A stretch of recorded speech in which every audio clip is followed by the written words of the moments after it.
My sister took my parents to Paris, left a letter to humiliate me. My groom was Rich.My wedding aired. She blew up my phone. My name is Anna. And this is a story about my wedding day. I awoke to an unsettling stillness. There were no footsteps, no cheerful voices, and no frantic fuss from my parents about last-minute preparations. The only thing on my nightstand was a letter in my sister's familiar handwriting. "We're gone," it said. "New York was calling louder than your wedding bells. Don't humiliate yourself by expecting us back." I told Mom and Dad it wasn't worth attending a marriage destined for mediocrity. Her cruelty wasn't abrupt. It was surgical. I could almost picture her grin as she composed it. She wanted me to feel insignificant, abandoned, and humiliated. She was convinced I would crumble. She was mistaken. I had always existed in her shadow. She was the favored daughter, the one my parents proudly showcased to our relatives. I, the quieter one, had learned early on that silence wasn't a flaw, it was a safe place. Every insult, every slight, I stored it all away. Still, when she used to hold my hand as little girls, I believed she cared for me. That's what made the betrayal so profound. Betrayal only stings when it comes from someone you once trusted. But I didn't fall apart when I read that letter. I folded it neatly and placed it in my purse like an exhibit because I had a secret she didn't know. When I met John, my future husband, he wasn't a wealthy man, or so everyone assumed. He wore background, his confident poise, his fine education, the quiet self-assurance that can't be bought. I did, and I knew the truth long before she attempted to erase me with a plane ticket to New York. His family wasn't just wealthy, they had empires, old money. The kind that doesn't scream for attention, it whispers. The kind that could purchase the city she fled to. Brick by brick, she thought she left me with nothing.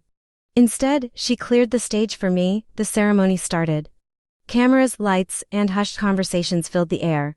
It wasn't just a wedding, it was a live broadcast, a family. This powerful doesn't conceal their celebrations. As I walked down the aisle, my hand steady in his, I knew somewhere in New York my sister's arrogance was shattering. Then it happened. My phone vibrated repeatedly like a frantic wasp trying to sting. Her name appeared on the screen. 10 calls, 20, 30, she was watching. She had to be. Maybe in a hotel room with our parents, realizing too late what they had given up to be with her. I didn't answer. Silence can be louder than words. The calls didn't stop after the ceremony. They grew more desperate. Texts flooded in. "Why didn't you tell me? I'm sorry, please answer." I read every message, my lips curling into something that wasn't exactly a smile. It was pure satisfaction. She thought she had orchestrated my ruin, but she only set the scene for her own insignificance. The best part was I didn't have to do a single thing publicly. No shouting, no confrontation. I let the cameras, the luxury, the news headlines do the work for me. My revenge wasn't a show, it was an absence, her absence. The world saw her missing. The world saw me radiant. And she saw both. Weeks passed before she returned. New York hadn't been enough to drown her humiliation. She walked into our parents' home with a forced cheerfulness, but I noticed the crack in her voice. She requested to see me. I made her wait. When I finally stood before her, I said nothing initially. Silence once more. The same silence I had used as a weapon on my wedding day. Then I took her letter from my purse. The one she believed would destroy me. I placed it on the table between us. Her face lost all color. "Do you recall writing this?"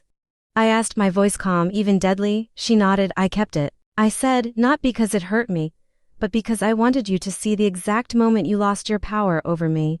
Her gaze shifted. She mumbled excuses and apologies, grasping for any shred of dignity. I allowed her to speak, let her twist and turn. Let her bleed with words, then I leaned in closer. "You didn't miss my wedding. You missed your opportunity to stand next to me. And that seed, it's gone forever." Revenge doesn't need to be loud. It doesn't need to be cruel, it just needs to be precise. I didn't ruin her life, I didn't expose her. I didn't drag her reputation through the dirt. I simply lived a better, brighter, and untouchable life. And every time she sees a photo from that day, every time she remembers the silence of her unanswered calls, she knows I didn't need to destroy her, I just needed to leave her behind. Because sometimes the sharpest weapon isn't rage, it's silence. And mine cut deeper than anything she could have imagined.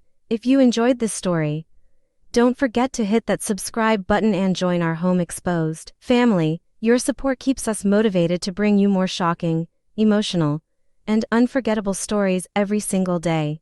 Turn on the bell icon so you never miss a new upload from Home Exposed.